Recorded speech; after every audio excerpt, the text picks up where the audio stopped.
जय हिंद दोस्तों, मैं सेबी पंजीकृत सलाहकार नहीं हूँ। यह वीडियो केवल शैक्षिक और सूचनात्मक उद्देश्य के लिए बनाई गई है।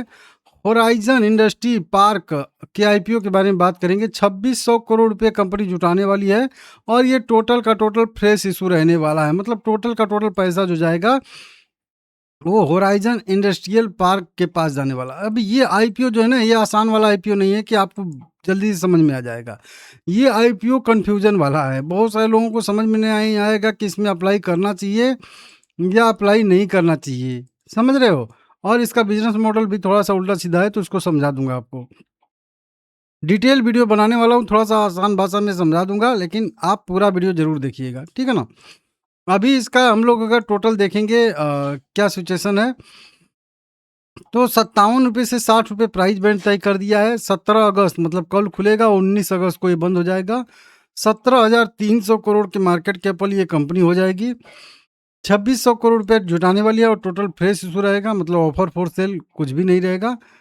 250 शेयर का लोड साइज इसका रहने वाला है। बिजनेस मॉडल की बात करेंगे तो बिजनेस मॉडल इसका एकदम ऐसे कहे तो एकदम सिंपल सा है, लेकिन समझने के लिए मैं आप लोगों को समझा देता हूँ।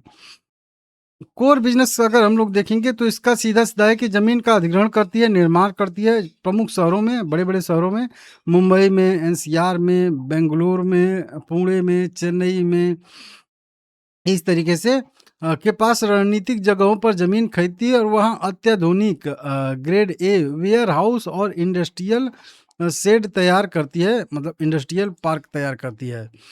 स्ट्रक्चर क्या रहता है कि फुलफिलमेंट सेंटर लगभग 57% कंपनी बनाती है। ई कॉमर्स अमेजोन के लिए, एफएमसीजी और 3पीएल के लिए, लॉजिस्टिक कंपनियों के लिए। वहीं पे इंडस्ट्रियल फैसिलिटी के लिए 40% जगह बनाती है। ऑटोमोबाइल, इलेक्ट्रॉनिक, ईवी और लाइट जो है इंजीनियरिंग कंपनियों के लिए, मैन्युफैक्चरिंग असेंबलिंग यूनिट के लिए, और कुछ लॉजिस्टिक कंपनियों के लिए भी, डिलीवरी के लिए, क्विक कॉमर के लिए भी स्टोर बनाती है, कोल्ड स्टोर बनाती है। अब इसी बिजनेस को समझा देता हूँ यहाँ पे, क्या है, कैसे है, क्यों है, ठीक है ना। देखिए कंपनी क्या करती है कि बड़े बड़े इस टाइप के बड़े बड़े जो है वेयर हाउस कंपनी जो है बनाती है, ठीक है ना। बड़े बड़े शहरों में इस टाइप के बड़े बड़े वेयर हाउस कंपनी बनाती है और वो लीज पे देती है। सीधा से कह लीजिए कि किसी को छोटी-मोटी मैन्युफैक्चरिंग यूनिट लगाना है, तो इस कंपनी के पास पहले से ही फैसिलिटी बनी हुई है।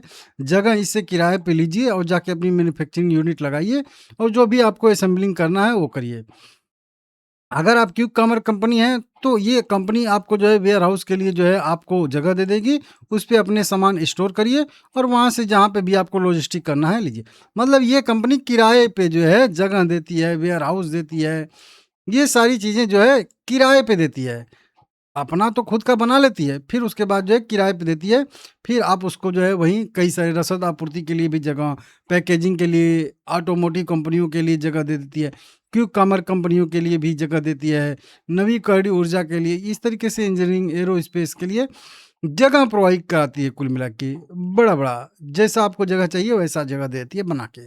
और उससे क्या करती है कि रेंट आपसे लेती है, क्योंकि आप अगर खुद का बनाएँगे तो आपको बड़ा-सा इन्वेस्टमेंट करना पड़ेगा। ये देखिए बड़े-बड़े जो है ग्राहकों का भरोसा बना हुआ है और बड़ी-बड़ी कंपनियाँ इसकी जो है ग्राहक हैं। लॉजिस्टिक्स कंपनियाँ, अमेज़न, इस तरह से मिंत्रा-उंत्रा, मतलब जगह लेके अपना सामान वहाँ पे स्टोर करती हैं और फिर वहाँ से उनको जहाँ पे लेके जाना है, मतलब जगह दे देती है। आपको जैसा जगह चाहिए वैसा, ठीक है ना? रेंटल इनकम कमाती है। तो रिट्स-वुड्स जो एक होते हैं ना शेयर मार्केट में, कि वो भी इसी तरीके से बिज़नेस करती हैं और बहुत सारी कंपनी में शेयर मार्केट में भी ऐसी कंपनियाँ हैं जो किराए पे मॉल देती हैं, किराए पे ऑफ़िस देती हैं, ठीक है ना? तो उनका ऑफ़िस वो किराए पे देती हैं और कुछ मॉल देती हैं किराए पे, और ये क्या करती है कि ये वेयर हाउस जगह आपको जो है देती है किराए पे। सीधा सिंपल सा बिज़नेस है, किराए से बिज़नेस इसका है, कमाती है, ठीक है ना? होराइज़न। पैसा जो जुटाने वाली है ना भाई, उस पैसे का टोटल उपयोग जो करने वाली है लगभग 2,250 करोड़ रुपए का, वो जो है पूर्ण वाली सहायक कंपनियों का और उनका जो है कुछ ऋण भुगतान करने के लिए करेगी। मतलब सारा का सारा जो खर्च पैसा है जो जुटाएगी आईपीओ से, वो कर्जा चुकाएगी, क्योंकि मेन दिक्कत ही इन लोगों का कर्जा ही होता है। क्यों? क्योंकि देखिए बड़ा-बड़ा जब इन्वेस्टमेंट कंपनी लेगी, कर्जा लेगी, तभी तो बड़ा-बड़ा जगह बनाएगी। देखिए यहाँ पे 6,884 करोड़ रुपए का खर्चा है, कर्जा है इस पे। तभी कंपनी अभी लॉस मेकिंग कंपनी ही है और लॉस लगातार धीरे-धीरे बढ़ भी रहा है। मतलब जो ये कर्ज का बोझ है, वो थोड़ा-सा बढ़ रहा है और इसी को मेंटेन करना। अगर जो रेंटल कंपनियाँ होती हैं, वो अपना अगर कर्जा मेंटेन कर लेती हैं और नेट कैश फ्लो में आज के नेट प्रॉफ़िट दर्ज करना शुरू कर देती हैं, उनको कोई नहीं रोक सकता क्योंकि एक बार का इन्वेस्टमेंट है, हो गया, फिर उसके बाद तो रिकरिंग इनकम हमेशा होती रहती है। लेकिन अगर कर्जा इतना ज़्यादा बढ़ गया, तो जो आपने विस्तार किया था कि पहले 1 वेयरहाउस बनाया, 2, 3, 4, 5, 6, तो अगर कर्जा इतना बढ़ गया कि आप हमेशा लॉस में जा रही हैं, तो फिर वो नीचे घटना भी शुरू हो जाएगा। एक को बेचना पड़ेगा, दूसरे को बेचना पड़ेगा, तीसरे को बेचना पड़ेगा, चौथे को। इस तरीके से कंपनी जो है वो खत्म हो जाती है। तो यही मेंटेन करना है। कर्जा अगर इनका मेंटेन हो गया और कंपनी प्रॉफिटेबल बन गई एक बार और बहुत ज़्यादा अग्रेसिव अपना एक्सपेंड नहीं कर रही है बिजनेस को, तो फिर वो स्लोली स्लोली जो है ग्रोथ करती रहेगी। बहुत बढ़िया बिजनेस होता है। लेकिन अगर वो बहुत ज़्यादा अग्रेसिव जो है अपना वेयर हाउस बना रही है और बहुत दबा के कर्जा ले रही है और फिर कर्जे के बोझ तले अगर दब गई, तो काम खत्म। ठीक है ना? ये आप ध्यान दीजिएगा। रिव्यू व्यू तो कुछ आया नहीं है। जीएमपी इसका 7% 6.5% के आसपास ट्रेड करा है। तो ये तो कब अभी मेरे हिसाब से जीएमपी इसका कम ही है, क्योंकि अभी इसका मैं देख रहा था पीयू रेशियो देख रहा था। अभी देखिए पीयू तो इसका सब माइनस में ही है, क्योंकि लॉस मेकिंग कंपनी है तो कैलकुलेट नहीं किया जा सकता। बुक वैल्यू इससे हम लोग इसको कह सकते हैं कि बहुत अच्छे वैल्यूएशन पे मिल रही है। 2 की बुक वैल्यू मिल रही है, मतलब बुक में अगर इसकी कीमत अभी कितना है, 30 रुपए मान के चलिए कि इसका 60 रुपए के आसपास कुछ था ना। हाँ, 60 रुपए पे कंपनी इशू कर रही है ना, तो मान के चलिए कि इसका बुक में कंपनी का वैल्यू 30 रुपए है। तो कुल मिला के 30 रुपए वाली कंपनी आपको 60 रुपए में मिल रही है। और नए ज़माने की, नए ज़माने तो नहीं कहेंगे, रियल एस्टेट टाइप की कह लीजिए कंपनी है। तो इसको आप लोग अपने हिसाब से देख सकते हो। तो ये मेरे हिसाब से अगर रीट सूट्स वाले इस तरीके से कंपनियाँ अगर आपको पसंद है, तो ये कंपनी आपके लिए है।